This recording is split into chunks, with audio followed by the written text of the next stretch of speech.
શુભાંશુ શુક્લા જે આંતરરાષ્ટ્રીય અવકાશ મથક પર ગયા છે, જ્યાં શુભાંશુ શુક્લા 14 દિવસ માટે રહેશે।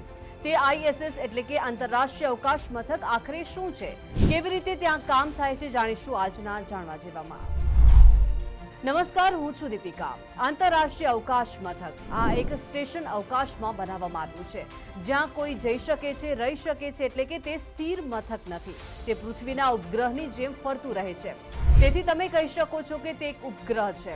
જેમ આપણે અવકાશમાં ઉપગ્રહો મોકલતા રહીએ છીએ અને તેઓ ફરતી વખતે વિવિધ કાર્યો કરતા રહે છે, ત્યારે કેટલાક ઉપગ્રહ હવામાન વિશે પણ જણાવે છે, કેટલાક દેખરેખ રાખે છે અને ઘણા દેશોએ પૃથ્વી પર આવા ડઝનબંધ ઉપગ્રહો મોકલ્યા છે।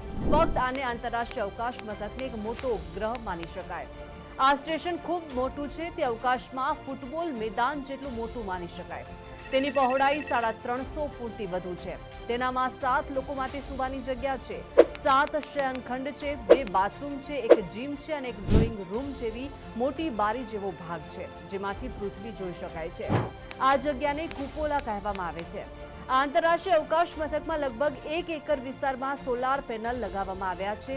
અવકાશમાં સૂર્યપ્રકાશમાંથી વીજળી ઉત્પન્ન થાય છે, તેથી જ ત્યાં સોલાર પેનલ લગાવવામાં આવે છે।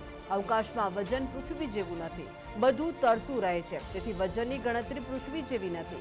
ગુરુત્વાકર્ષણ નથી। જો આ સ્પેસ સ્ટેશન પૃથ્વી પર હોત તો શું તમે જાણો છો કે તેનું વજન કેટલું હોત? 4,20,000 કિલોગ્રામથી વધુ વજન આટલા મોટા સોલાર પેનલનું છે। તે એટલું વિશાળ છે કે તમે તેને એક મોટો ફ્લેટ માની શકો છો। તે અવકાશમાં ફરે છે અને બધા અવકાશયાત્રીઓ ત્યાં જાય છે અને ત્યાં રહે છે। આ પહેલા અવકાશયાત્રીઓ અવકાશયાનમાં ફર્યા પછી પાછા આવતા હતા, ત્યાં રહેતા ન હતા।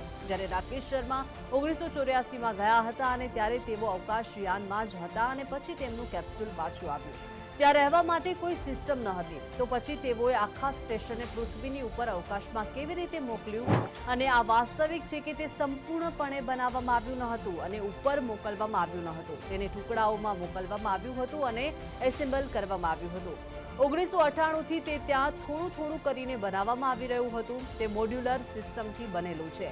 જેમ તમે મોડ્યુલર કિચન અથવા મોડ્યુલર ઓફિસ વિશે સાંભળ્યું હશે, જ્યાં એક પછી એક કેબિનેટ જોડીને સંપૂર્ણ બનાવવામાં આવે છે, તેવી જ રીતે અવકાશમાં બનાવવામાં આવ્યું છે અને તેના વિવિધ સાધનો ઉમેરવામાં આવ્યા છે।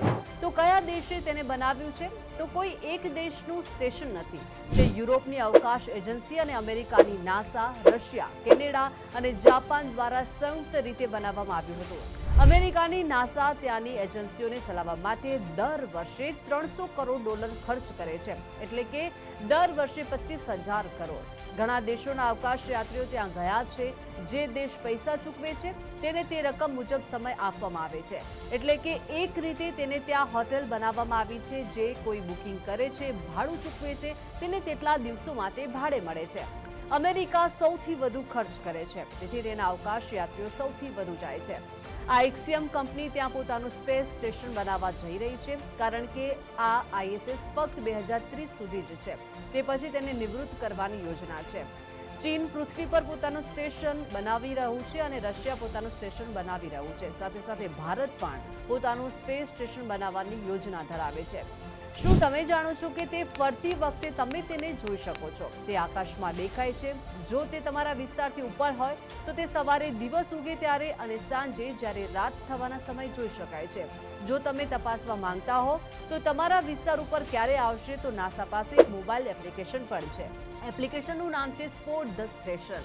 તે એપ્લિકેશન તમને કહેશે કે તે તમારા આકાશ ઉપર ક્યારે પસાર થશે। તો આવી જ અપડેટ્સ માટે આપ જોતા રહો ગુજરાત ફર્સ્ટ।